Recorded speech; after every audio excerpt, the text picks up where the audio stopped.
Hi, this is Rakesh and you're watching Real Technology. In this video, we will show you how to install optional update. So right click on Start menu, open Settings.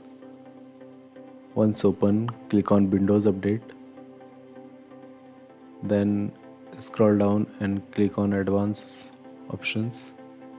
Now scroll down and click on these optional updates and just check all the pending optional updates and click on download. You can download the pending update also from here like this.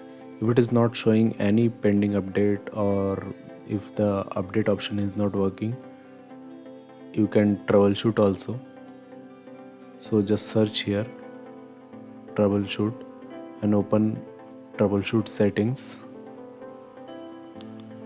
Okay, so once open, click on other troubleshooters and here you can run the Windows update troubleshooter. Just click on run. It will fix all the Windows related issues, update related issues. So after that you restart the laptop or desktop and you can try again. So thanks for watching. See you in the next video.